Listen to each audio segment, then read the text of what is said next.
क्या हमें पीने को थोड़ा पानी मिल सकता है? अवश्य महाराज, प्यासे को पानी पिलाना सबसे बड़ा पुण्य माना जाता है। लीजिए महाराज, ताज़ा पानी पीजिए।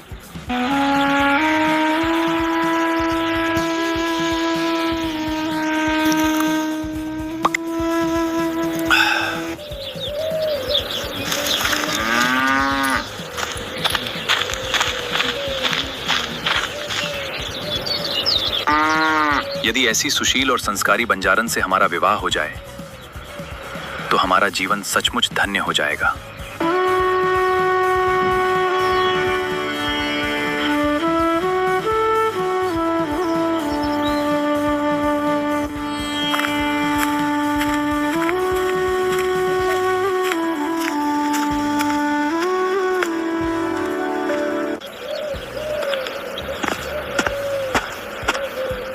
क्या घर में कोई है?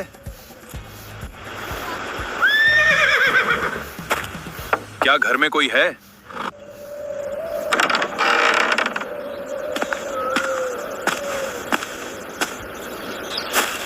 बाबा, हमें बहुत प्यास लगी है।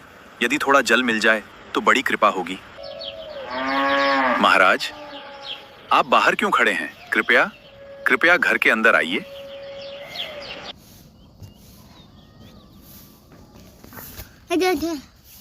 बेटी, हमारे घर अतिथि आए हैं। उनके लिए ठंडा पानी लेकर आओ और उनका आदर सत्कार करो।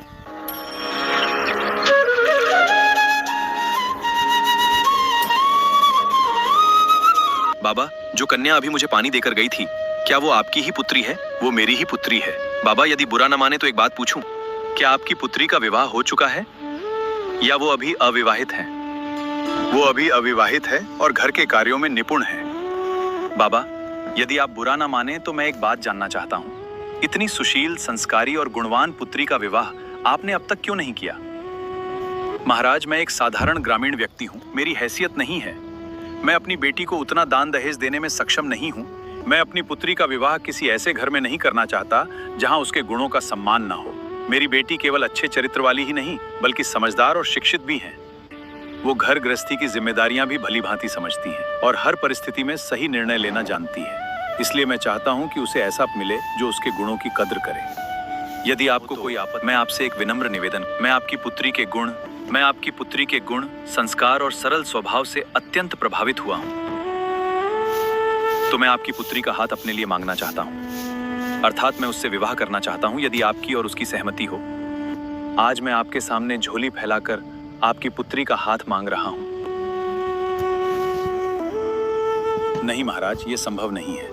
आपका पहनावा और बाहर खड़ा आपका शाही घोड़ा साफ बता रहा है कि आप किसी ऊंचे और प्रतिष्ठित घराने से संबंध रखते हैं। मैंने अभी कुछ समय पहले ही आपको बताया था कि मैं एक साधारण ग्रामीण व्यक्ति हूं। किसी बड़े और प्रतिष्ठित घराने के अनुरूप दान दहेज देने में मैं असमर्थ हूं। बाबा, जब मैं आपके सामने हाथ जोड़कर आपकी पुत्री का हाथ मांग रहा हूं, तो ऐसे में दान दहेज का प्रश्न ही कहां उठता है। और रही बात मेरे बारे में जानने की, तो मेरा गांव फलां है। आप जब चाहें वहां आकर मेरे बारे में पूरी जानकारी प्राप्त कर सकते हैं। उसके बाद जो निर्णय आप लेंगे मुझे स्वीकार होगा। महाराज, मुझे इस विषय पर थोड़ा समय चाहिए। मैं अपने भाईचारे और परिवार के लोगों से इस संबंध में विचार विमर्श करके ही उचित निर्णय ले पाऊंगा।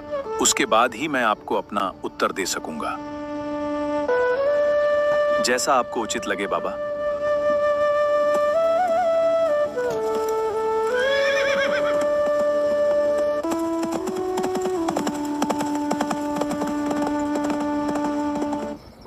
आज हमारे घर एक बड़े घराने के महाराज आए थे। उन्होंने हमारी बेटी के लिए विवाह का प्रस्ताव रखा है।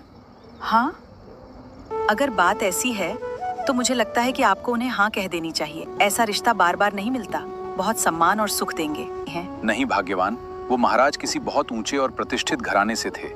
मुझे डर है कि कल को कोई ऐसी बात ना हो जाए कि हमें शर्मिंदगी का सामना करना पड़े। इतना बड़ा निर्णय मैं अकेले नहीं ले सकता। इस विषय में मैं पहले अपने पूरे भाईचारे और समाज के लोगों से बात करूंगा। उनकी राय सुनने के बाद ही कोई अंतिम फैसला लूंगा।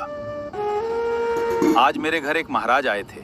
उन्होंने बड़े आदर से मेरे सामने झोली फैलाकर मेरी पुत्री का हाथ मांगा। वे किसी बड़े और प्रतिष्ठित घराने से प्रतीत होते थे। अब मैं समझ नहीं पा रहा कि मुझे क्या निर्णय लेना चाहिए। अगर कोई महाराज स्वयं झोली फैलाकर रिश्ता मांगने आया था तो ये बहुत बड़ी बात है। मेरे विचार से तुम्हें इस रिश्ते पर गंभीरता से विचार करना चाहिए। ऐसा सम्मान हर किसी को नहीं मिलता। ठीक है भाइयों, यदि आप सबकी भी यही राय है तो मैं अपनी पुत्री का विवाह करने के लिए तैयार हूं।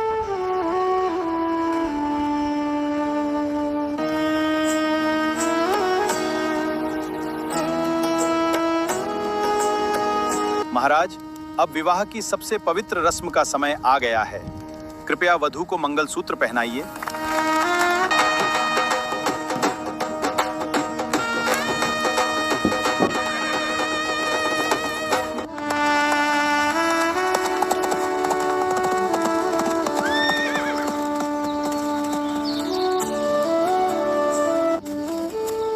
शाम ढलने लगी है और अभी महल काफी दूर है। रात के समय जंगल का रास्ता सुरक्षित नहीं रहेगा। मेरा विचार है कि आज की रात हम यहीं विश्राम कर लें। जैसा आप उचित समझे महाराज।